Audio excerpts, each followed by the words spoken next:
everybody knows this. We don't know who's who in our lives till the shit hits the fan. Who are you, really? You can talk a bunch of shit and you can say you're whatever. Who are you? Right. You find out who everybody is when hard times hit. Hold up, limitless. Take a stomach, can't pinning it. I fought the head to witness it. Got my people feeling militant. Way I'm feeling got me up. On the mission got me up. Knowing me, I got the key. On the vision I can trust. Trust, limitless. Take a stomach, can't pinning it. I fought the head to witness it. Got my people feeling militant.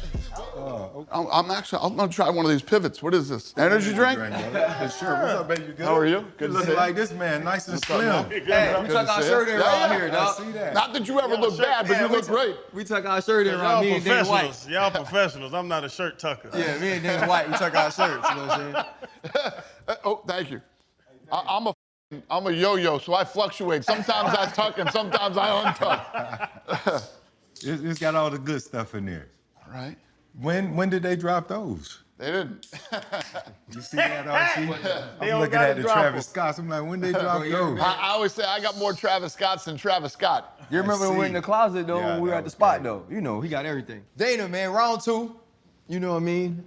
It's longer than 5 minutes, like in your sport, but the second time we get an opportunity to sit with you.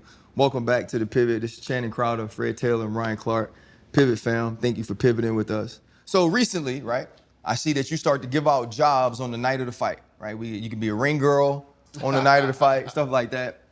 I want to apply for the job of being the person that can actually identify the celebrity before we put them on the screen. Oh, yeah. Can I? Yeah. I would, you're hired. You're hired. Let me tell you what, we're having a whole overhaul going on right now in the production truck and how that works. And it's just, you know, I just feel like we've been so bad at this for so long, and I haven't paid, like, all right, let's say, first of all, you know, when you have any type of celebrity and you go to a fucking show and they start putting, you're just like, man, I'm here. I just want to relax tonight and enjoy and be a fan of something and enjoy. And then, you know, they're coming and putting a camera in your face. And one of the things that I think we are horrible at is like, we'll show them on and they'll be like, hey, or fucking whatever. And then there's this like awkward 15 more seconds where we're staying on the fucking guy and the guy just sitting there. There's an art to this and we haven't fucking figured it out yet. Then I pay all this fucking money for Shakur Stevenson, bring him out, he's doing all this PR and shit, and we put him on, as a fucking OKC basketball player. It's just like, That's all you got. I haven't been that mad or freaked out that bad in a very long time. And it's the second time it happened. Yeah, having a bud. Yeah. And also, too. And two black guys. I think I need to throw a black guy in the truck or something. I don't know what the fuck's going on there, but we think, you know. No doubt. They might identify him a little better. Who's that again? The other problem is, though, Shakur is like 5'8". You know what I mean? To say that he's a world champion basketball player, that for sure ain't happening. You're so right. Yeah, I freaked out that night, man. I haven't been that mad, especially at people, you know, that work for me in a very long time. And my production team is the best in the business, but we cannot figure out the celebrity thing. But Dana, we talked about the negative, but there's the positive to this as well. Since we talked to you last time. You got to figure out how to turn shit into Shinola sometimes, especially in this business. How right? did you make the turn? You're setting worldwide views records. 250 was crazy. You're making billions of dollars on these shows. What are you doing? Because you're funny and charismatic and all that, but you got to be good at something to do what UFC is doing right now. Well, after you know, I went so in on it, it got more attention that I was pissed off about it. Now people realize that it was Shakur Stevenson and not an OKC basketball player. But yeah, I don't know the answer to that question, but You're doing something since last time you were on here to now. It has been a crazy jump, crazy percentage jump, crazy views jump, crazy, what's it called, interaction online, all that stuff. Like, you see the numbers and stuff, and it's like, what the hell is he doing to make this sport what it is? Well, thank you. And now we're getting into boxing, and you know, I keep telling the media, judge me at the end of this year on what we do the first year in the boxing business. And we're 6 months in, and you know, we already have global distribution. We've signed, some of the biggest guys in the sport, and we'll continue to sign the biggest and the best, and continue to put on the biggest and best fights in boxing. But that all started with TKO, the merger. Right. You got the UFC, the wrestling.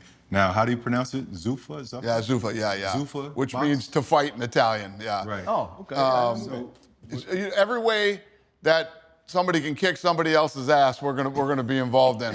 Right. So does all of that go over to Paramount? Was that all included in the big, what is it, 7 No, year? we did a different deal with Paramount for boxing, yeah. Got it. Yeah. So every one of the UFC has its own deal, Zuffa Boxing has its own deal, Power Slap has its own deal, and then we're also involved in PBR and, lots of other. I got my hands on a lot of different stuff, and all the deals are different. So as a And the Paramount deal is only in the U.S., so okay. we still have deals around the rest of the world, too. But as a consumer, someone who chases in the old format would chase the pay-per-view, we're saying $60 to $80 per event. Now it just comes under my Paramount subscription. Right, so I'll be the first to say thank you. Well, thank you. What it would have cost you for one pay-per-view, now you can pay less than that for the entire year. Right. So, and you get boxing. And when we were on ESPN Plus, they didn't have the entertainment value that Paramount Plus has. Now you pay the monthly subscription and you get great movies, television shows, and you get a lot more bang for your buck. Man, so we just had 329 UFC. Conor Yeah. was back. It did crazy numbers for a fight that lasted 69 seconds. But it brings me to, though, Dana, the ability to create a superstar, right? When you think about Conor McGregor, what he was able to become in the UFC and essentially worldwide was revolutionary to the sport. In the sports world. Yeah. I mean, not just the UFC, but in the sports world.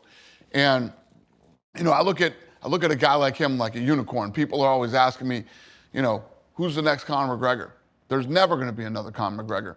And the time and the place and the way that he came into the sport, there will be a different superstar, but there will never be another Conor. My question to you is this, though, Dana. When I fell in love with the UFC, every time I see Chuck Liddell, I just tell him, I was like, man, your fight against Tito Ortiz is what sold me on it, right? And we were sitting outside of Houston. I told this story before. We were sitting outside of Houston, and he was like, RC, like I wasn't hitting him hard with every one of them. And it's Chuck Liddell, and he'd had a couple, and he's coming this close to my face with those big old fists. And I was like, Chuck, please don't punch me, right? But that's why I fell in love with the sport. But we had George St. Pierre, we had Anderson Silva, you had John Jones. You had these dudes that held these belts for so long. We're seeing so much of this be in flux now, whether it's heavyweight, light heavyweight, middleweight. How do you feel it's changed the sport to be so competitive at the top to where it used to be we were all locked in to these champions for years and fight after fight? We went through a point in time, I want to, maybe it was in 12, 13, 14, somewhere in there. And, people were like, oh, this is bad. The titles keep changing hands and certain things. It is what it is. When you get a guy that comes in and dominates, like John Jones, undefeated, never been beat in 2 different weight classes. It's special and it's unique. All that matters to me is that the best fight the best and that the fights are great. And the beautiful thing about fighting is you can't, reality is better than any script you could ever write. So we're on the lawn of the White House, and we have an American facing, a guy from Spain, and he's a 6-1 underdog, the American, and everybody thinks he can't win, and he does, in an unbelievable fight in spectacular fashion. It's just, that's all I care about. That's what matters for my business. So, we talk about, like, I'm in the boxing business now, right? So you get out and you start selling tickets. You have to create a level of trust with the fan base where they know, like, I can put UFC tickets on sale. We'll sell out before they even know who the main event is. Because here's what they know. We're going to bring you a great card with a great main event. And if the main event falls out, I'll bring you a fight equally as good or even better. And once you start to build that trust and that relationship with the fan base, that's what matters. You have to put on great fights with the best fighters in the world. And that's really what matters at the end of the day. And that's the difference, though, between mixed martial arts and boxing. There's a fight on one of your cards where it may be two unknown guys, and it could be the fight of the night, right? Whereas in boxing, you're there the entire night for the main event. Right. Right. There are times Most people don't even show up till the main event. Exactly. There are times like you're in the back enjoying the VIP libations until it's the final fight. Whereas, my son, we've come to UFC, man, and we've been there at 4:00, right? Because we watch the undercard to the undercards before it even gets on TV. And the other thing about our cards so you'll have a great co-main and main event that people are excited about, but a lot of times there'll be fights in the middle that people are more excited about than the main event. Yeah. So that definitely helps. And we stack the cards with great fights, and we promote the entire card because the entire card is good. First, I want to say my first UFC fight that I attended was Izzy at the Garden. And when I tell you, everybody that pulls up to the fight, they look like they can fight. Football games, like, you ain't gonna see that in the fans. But people that attend UFC fights look like they ready to go at it. But John, he said, you changed his life. You're forever his homie, no matter what. When you hear something like that, like, what does it do for you? Yeah, and likewise, me and John have our, there's the business side and then there's the personal side. But even on the business side, I always respect John Jones. John Jones knows who he is, and John Jones knows what he does, and there's no delusion there.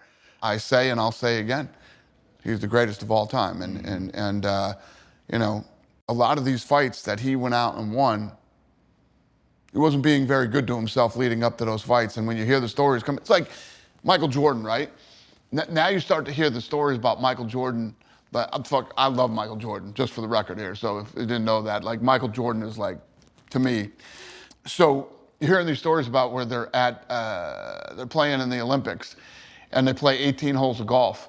And the guys are all saying, all right, let's get out of here. And he's like, no, I'm gonna play another 18 holes of golf. And they're like, what the fuck are you talking about? Right. Plays 18 more holes of golf, then he shows up, and I think Daly was the coach at this time.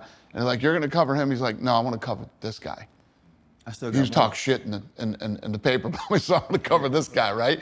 And you hear these stories about Michael Jordan now. I mean, when the John Jones stories start to come out, after he retires and he's gone and like whatever, I mean, the stuff that this guy was doing, and then coming out and beating the shit out of world-class guys who trained hard to try to beat him. John Jones is... He's the baddest man in the world without a weapon. If in any fight with any person, if you tell me there's no weapons and it's him, I'm picking him. Like, you've just seen it too many times. But I've heard some of the stories about getting to be in the mixed martial arts world. It was basically just self-sabotage for that man. 100%. And he still found a way to come out on top. You talked about like how you respect John in business as well. And Chan was saying how you've grown the UFC so much since 2001, even since we last talked. Are there any negotiations for you, Dana, that with a fighter that you wish you had back, that you feel like you might have made a mistake with? It's a good question. Off the top of my head, I can't. I feel like we've gotten everything done that we ever wanted to do in the fight. We never got a deal done with Fedor, but when me and Lorenzo got on the plane and left wherever the hell we were, we looked at each other and said, thank God they said no. Yeah, because we offered them so much money. You get in that room and you're just trying to get the deal done. Man, we didn't fly all the way the fuck out here for nothing. Let's get this deal done, and we wanted to do it. We wanted to do him versus Brock Lesnar at the time, but nah, I don't regret it. And that's really the only fight off the top of my head that I can think of that we didn't make, that we wanted to, and that we tried to. Dana, along that point, because you're talking about John Jones' personal business, football-wise, you're a commodity. Blow your knee out, break your neck, tear your shoulder up. You're not helpful to the team anymore. Do you get personal with guys where it's not business anymore? It's more leaning towards friendship, but can you really separate it? Because if you're my boy, I'm not going to let you go out there and kill yourself. Yeah. But also, well, that's they happened. want you to play. Well, listen, man. I mean, I don't know if there's anybody we treated better than Anderson Silva. I mean, respected him so much for his talent and everything else. And the guy is, to his core, a fighter and a martial artist. You know, fighting is what he loves. And he went on a losing streak. I don't know, 7 of his last 8 or something like that. my heart. We never cut his money. We never pulled his money back. He made shitloads of money. And then I said, time to retire. And he won't talk to me to this day. Fucking Really? hates me because he says, who the fuck are you to tell me I can't do what I love to do? You know, so, and I get it. It is what it is. And sometimes, you know, it's business, but sometimes it gets personal. Yeah. Dana, you've done a good job of empowering your athletes and your fighters to be themselves, right? You are very clear about how you feel about freedom of speech. Yep. With Kobe, with Sean recently, there's been some things. Obviously, Josh Hockett on the White House lawn. Has your outlook on freedom of speech started to evolve a little as it has affected some of like the biggest things you've done from a media and perception standpoint? Well, unfortunately, when you talk about freedom of speech, it's usually the grossest stuff that has to be protected. It's like you can't talk about freedom of speech and then pick and choose what, you know.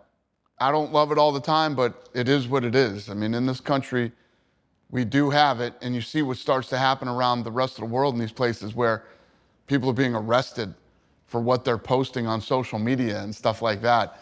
And it's a slippery slope, and you know, we can talk like, oh, we want to be fucking all this shit. You don't want to head down that path, and we don't ever want to be there. But yeah, I don't love my stance on freedom of speech all the time, but it has to be protected. You've sold out arenas, you know, all over the place. Vegas, New York, like just everywhere. But the White House, that event, just kind of take us through it all, leading up to it, like behind the scenes, something that you haven't shared that possibly could have got it all derailed. But just that moment itself, and not to politicize it, doesn't matter which side of the fence you stand on, it's a great opportunity for sport, right? It has never been done before. So kind of take us through that whole... The White House card? Yes, the White House card. Listen, when the President of the United States leans over and says to you, hey, we should do a fight at the White House. Yes, we should. Immediately. I mean, I don't understand these teams that win and don't want to go to the White House, anybody to not want to go to the White House. It's not about politics. And you have these guys that'll be like, and it happened during the Biden administration. Biden is not my president. I got some bad news for you. If you're an American citizen, he is the president of the United States. He is your president. And any president that, when I was at the inauguration for Trump, and everybody knows, you know, how tight my relationship is with the president, he had me sitting behind all the ex-presidents. I was literally right behind them. And out of all the presidents that were there, and I saw it on, I don't think the first time I ever talked about it, I think was on 60 Minutes. When I did the 60 Minutes interview, they were like, look at Dana, he's mad dogging Obama and blah, blah, blah. No. President Obama turned around to me, only president that did, and said, hey, congratulations on all your success. And I said, thank you, Mr. President. Couldn't have been a nicer guy, couldn't have been classier. And, you know, I respect the position of President of the United States, no matter who it is, whether I agree with, you're never gonna agree with 100% of any president's politics or any of that shit. But this is the President of the United States. The majority of Americans in this country voted this person into office. And they're gonna be there for 4 years, and they are the president. And I respect that.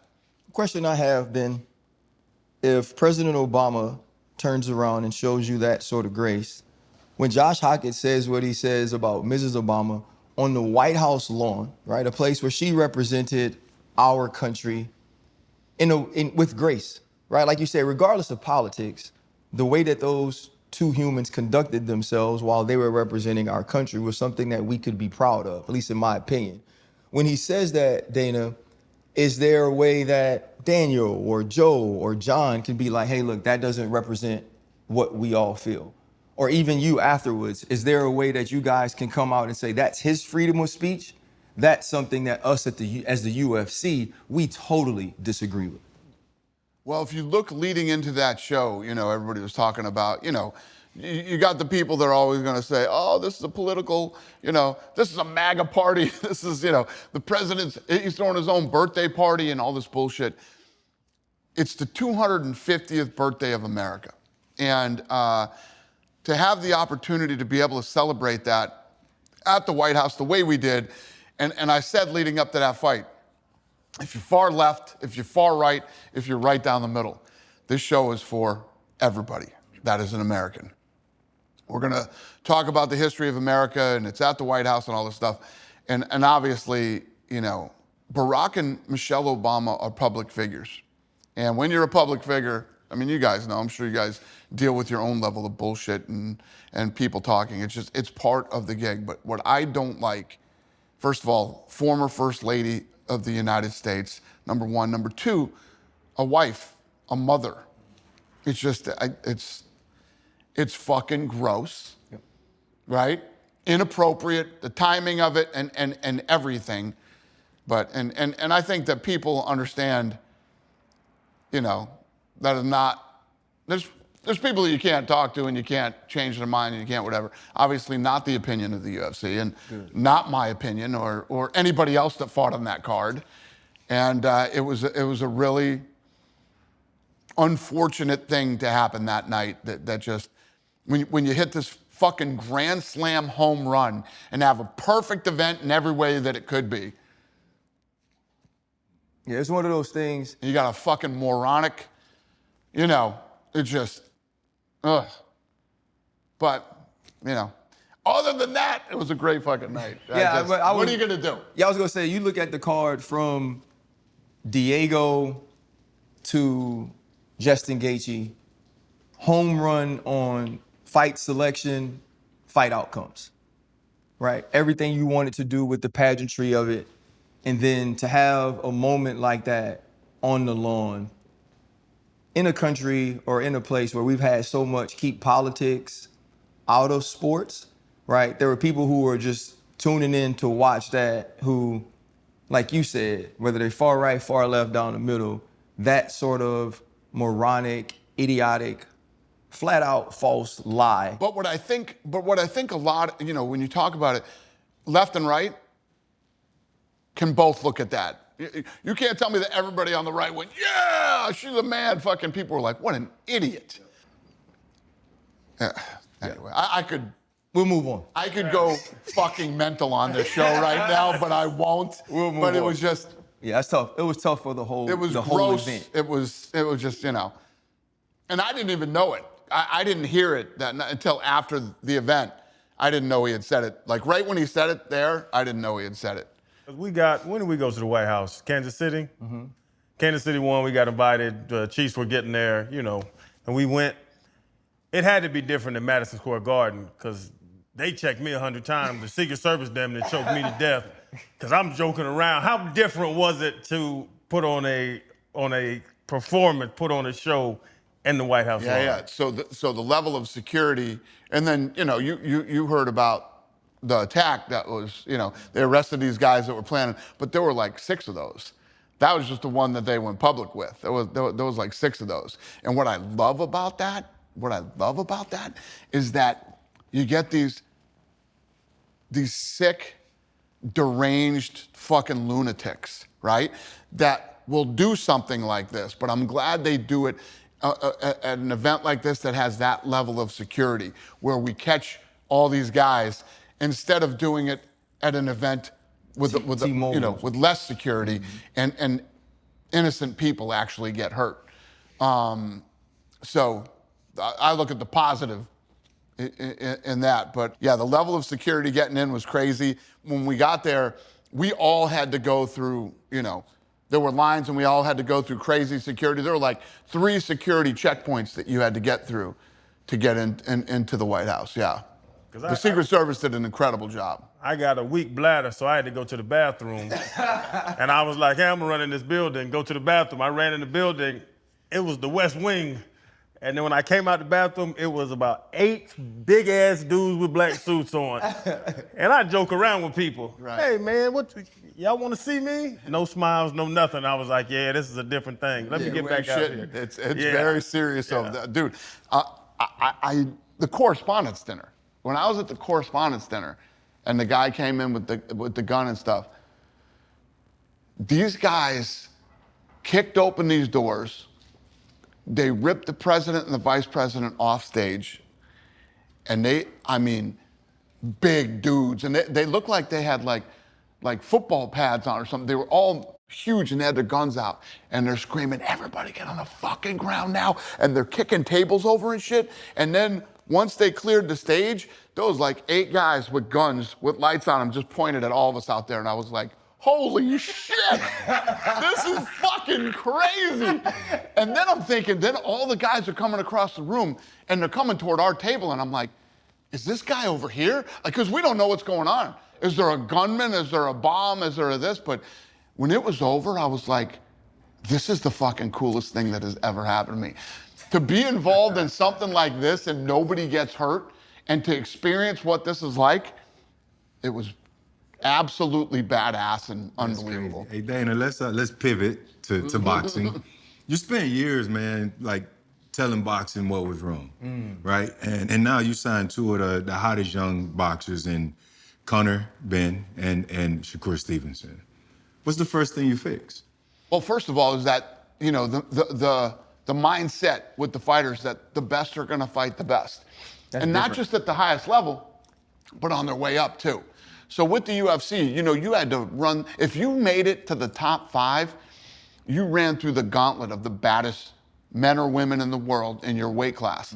And in boxing, you'd have all these different sanctioning organizations and multiple champions. So you never really knew who the best was, and you believe this guy didn't fight the competition that this guy, there's no questions. When the best fight the best on their way up. And like in the UFC, when you're truly undefeated, it's special. And it's something that John Jones is undefeated. Everybody's undefeated in boxing. You know what I mean? Like everybody's Zero is undefeated. important, yeah. Yeah. And that's all going to change. Right. What I think it will do is get, I was actually shocked now that I'm in the business at how many young people don't know about boxing. Like when I first started, like the people that would come to the UFC, we had people getting tickets for Zuffa boxing, and they're like, wow, these fights are long, huh? Yeah, they're 10 rounds or 12 rounds, and they didn't know anything about it. It's funny, I was talking to a girl yesterday, and she's like, oh, you're into boxing now too? That's the one where they wear the gloves, right? I was like, holy shit. Yeah, they're the ones that wear the gloves. Yeah, they probably follow RC. He be reposting power slaps. He's like, man, I don't know what provokes these people to get out there. They probably know more about power slaps like with this than... Oh, 100%. The dude with the flat top and the thing in the back. the tail and the Fu Manchu, he be putting people to sleep, dog.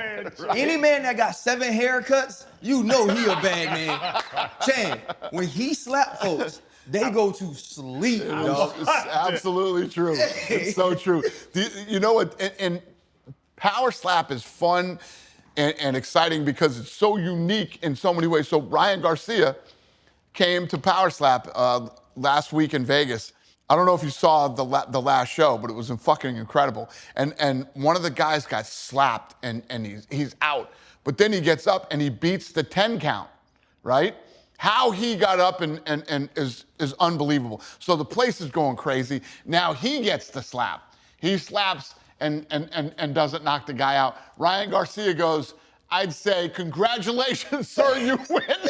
There's no way I would stand there and take the next slap. And what do you think happened? Have a good one. He got knocked out. And yeah, these guys are tough. They have crazy personalities, and it's a very unique sport. So on YouTube, Power Slap has the biggest sports short clip ever. And Power Slap is also the biggest clip ever on TikTok. The followers that we're up to like 30-something million followers now in just 2 years. And I think by the end of this year, we should pass Major League Baseball in followers. Dana, you know, I don't know how it is like at CEO level or, you know, whether it's Adam Silver and, you know, Roger Goodell. I don't know if y'all all have a group chat, right? All these leaders of these major sports that y'all highlight each other. I would have to think, man, when you get around like other CMOs or leaders of organizations, they think you're absolutely crazy, right? COVID, you was like, nah, we gonna fight. I'm gonna do something at the White House that's unheard of. Power slap. I'm getting into boxing now. What is it about your personality, bro, that just keeps making you say no? I'm gonna do things people are telling me that I shouldn't do, and I'm gonna make it work. Somewhere along the line, and this has been a narrative now for several years, we got soft, and everybody started the Ukraine and Russian war. We're not doing anything with Russia. We're not gonna. I have Russians under contract.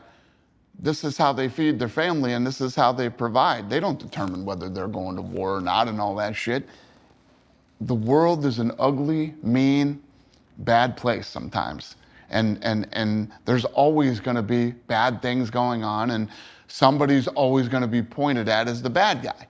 You cannot let that affect your business, especially if you have a global business. Like I have fighters from all over, there isn't a place on earth that I don't have fighters from.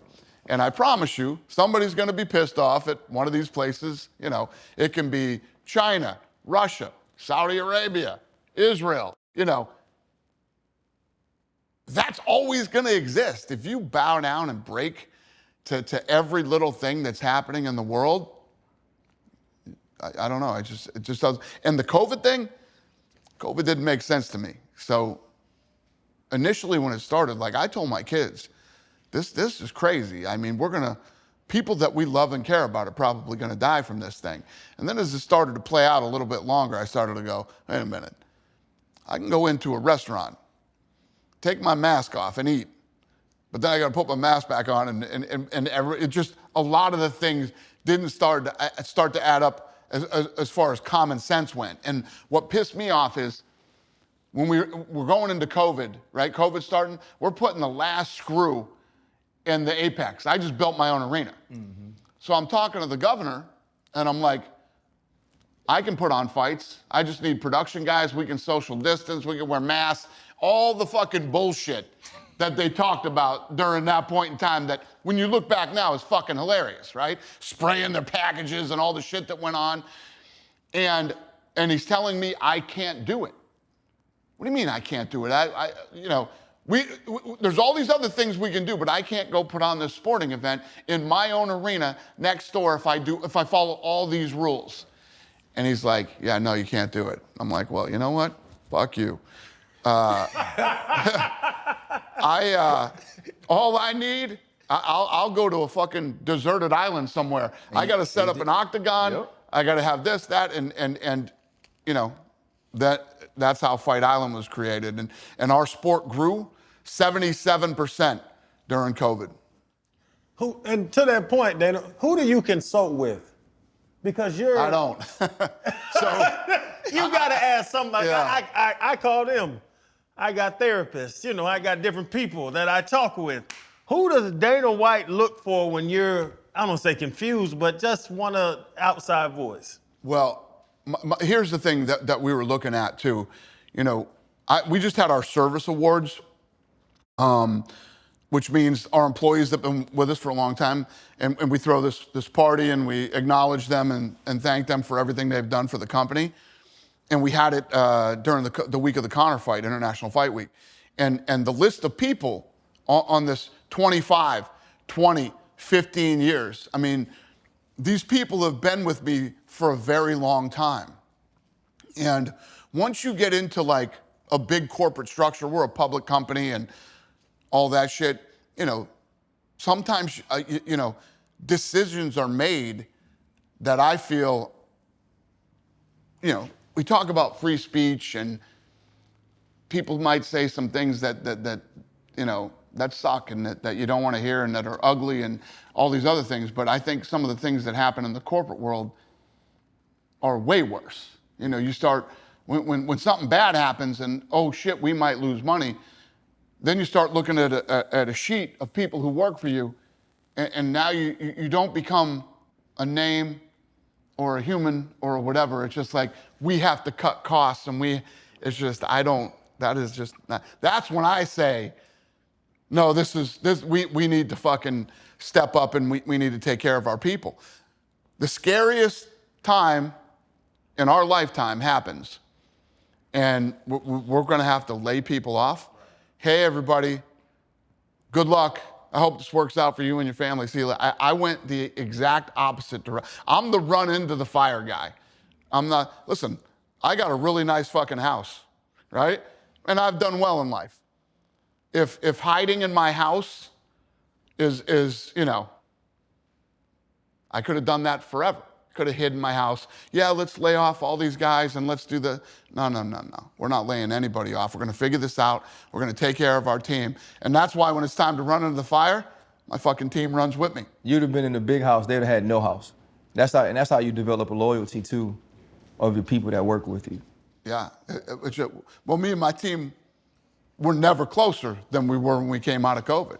And I did weekly calls with my team and said, hey, listen, enjoy this time. This is a very unique time in our lifetime. Enjoy your family, relax, everything's gonna be okay and we'll figure this stuff out. You need groceries, let me know. This sounds stupid now, but this is how ridiculous it was. If you need toilet paper, call me, we'll get it all figured out. I had all that shit dialed in, and if anybody in your family gets sick, make me your first call and we'll fucking take care of you.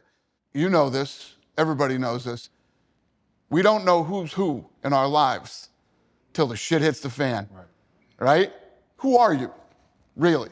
You can talk a bunch of shit and you can say you're whatever. Who are you? Right. You find out who everybody is when hard times hit.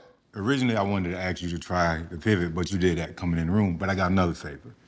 Chris Johnson, great friend of all of ours. He's going through everything with ALS. So I want to nominate you to do the Ice Bucket Challenge. RC has on a Chris Johnson t-shirt here representing Chris. I just saw a notification where the Titans just inducted Chris into their Ring of Honor, which should have been done a long time ago. One of the best running backs to ever play a game. So on behalf of the Pivot, I want to nominate you to do the Ice Bucket Challenge. So you can pop out the abs and all that different stuff. But how does that work again? It's been a long Just time. get somebody to pour you ice pour the on bucket on it and Yeah, what? just in honor of But then you'd have to nominate somebody else, right? But how does that help? What well, does it do? they raise money. You do it, and then How people about if I can just donate? We like that too. So here's what I will do for you. So I will personally donate. The UFC will donate. Oh, that's big. And we'll figure something out with my charity department where we raise some money for this and I'll actually do some real shit. Man, No, that's amazing, That's man. huge, man. And Done. Thank you so That's much. a pleasure. Thank Lene? you so much. Dana, you had a statement about mental health a while ago that Yeah. people criticized. Yeah. Right? Recently, I'm from Louisiana. I'm a huge Dustin Poirier fan. He talked about his troubles with the transition out of fighting. I actually texted him afterwards just to tap in with him, see how he was doing. For something like that, is there a way that the UFC or yourself can help fighters like Dustin We do. transition out? Y'all do? We do. Okay. We do a shit ton of charity, not just the UFC, but me personally too. It's just, I do it because I should do it, and I do it because, it's the right thing to do, but you're never gonna see me like stand in the middle of court with a big check, like, hey, we do it because, I'll tell you one of the greatest stories ever, man. So Forrest Griffin comes off the Ultimate Fighter, and he becomes a star for us, and starts selling pay-per-views and all that stuff. We do a lot of local charity for Vegas, and then all these different cities that we travel around. We do stuff. Well, I do a lot of stuff in New York too, with the police here. But we go to this charity called 3 Square in Las Vegas, and it's funny, you don't realize how fucking ugly the world is until you start going and realizing all these different charities that exist. So kids in middle school and younger and older go home on Friday after school and don't eat again till Monday. Because they only eat at school because their parents aren't home, they're drug addicts, they don't have money for food or whatever the story might be. And I'm like, holy shit, this is terrible. So we tour the whole thing and, you know, we're gonna help. And they're like, do you know Forrest Griffin? Like, do we know Forrest Griffin? Yeah, we know Forrest Griffin, he's our guy. Well, we didn't know him.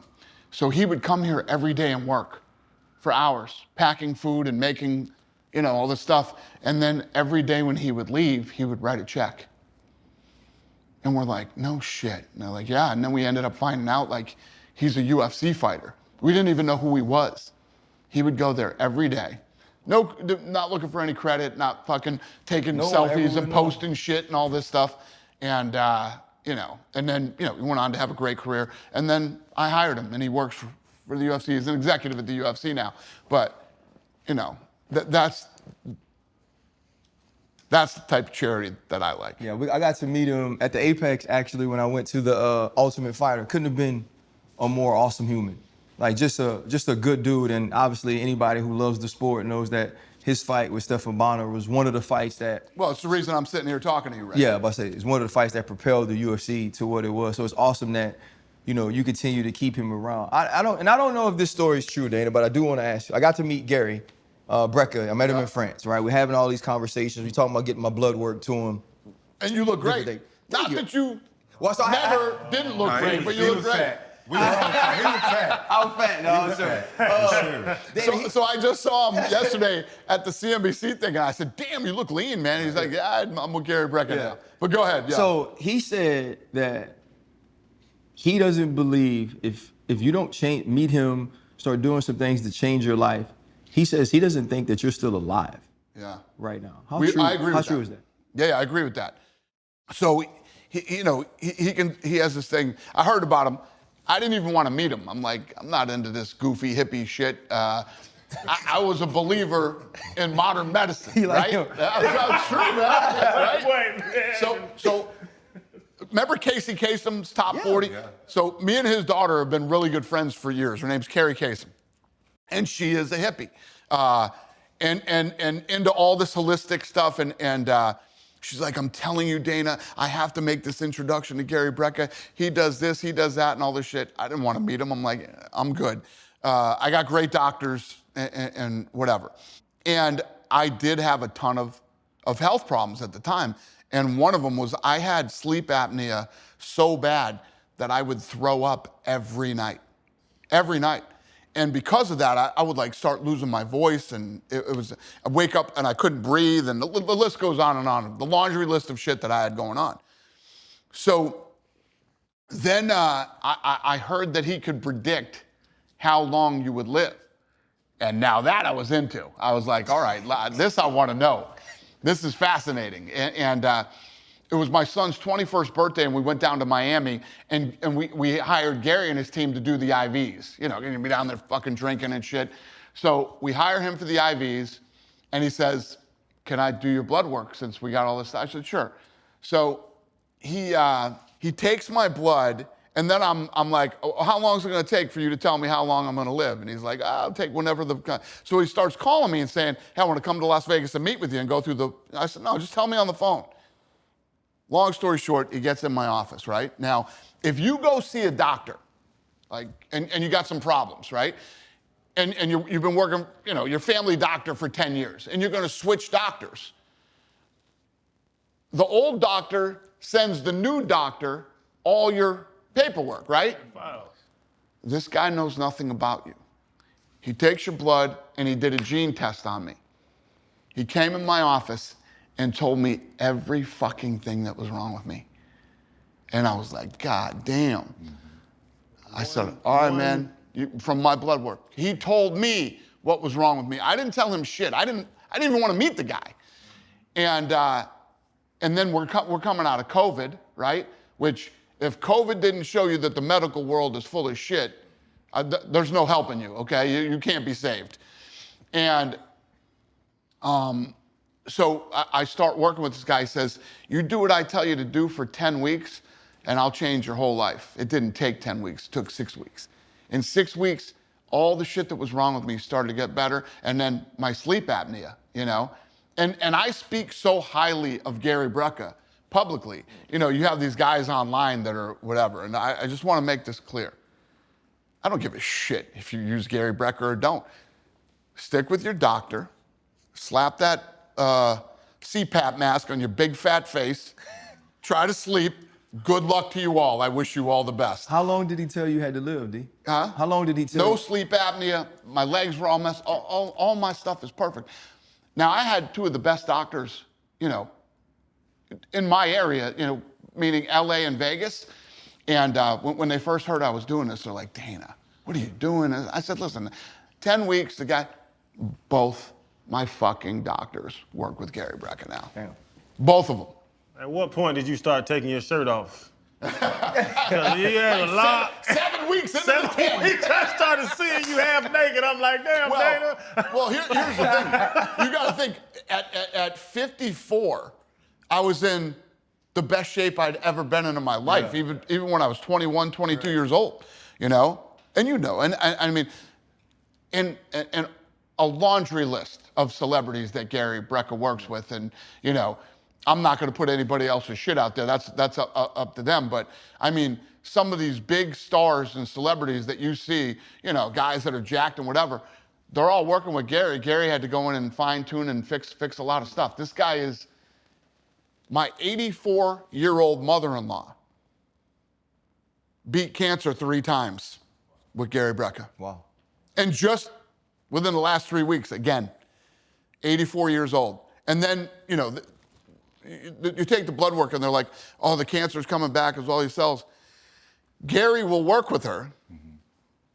She'll go back to the doctors and all the cancer's gone. And they're like, well, that's not why. It's unexplainable why this happened, but I know why. You get into boxing. You know, our boy Floyd has been on 3-4 times. That's our homeboy. Yep. You gonna help him out or talk with him? Me and Floyd have known each other, you know, for 30 years, you know, and I like Floyd, and we have a very unique relationship, but yeah, I can definitely, absolutely, positively help Floyd, and he knows that. So if and when Floyd's ready, Floyd, Actually, all he's got to do is pick up the phone. Nah, I love that, man. Honestly, man, you know, it's always the scary thing when you sit with somebody in this sort of long form twice, you know, because you're like, okay, what are we going to talk about? Your life is ever evolving, man. You're continuing to do great things. And so we appreciate this conversation. It was even better than the first, man. Nah, it's a pleasure. Congrats on your success, boys. Man, thank you, I'm my happy brother. for you. Appreciate you, bro. Yep. Yes, sir. That was good, bro. Appreciate you, bro. I appreciate you, brother. Bro, Congrats on your damn success. You're a modern medicine guy too, right? He's something else. he don't do nothing bad. He is something else. Hold up, limitless. Take a stomach, got a pin in it. I fought the head to witness it. Got my people feeling militant. Way I'm feeling, got me up. On the mission, got me up. Knowing me, I got the key. On this vision, I can trust. Limitless. Take a stomach, got a pin in it. I fought the head to witness it. Got my people feeling militant. Way I'm feeling, got me up.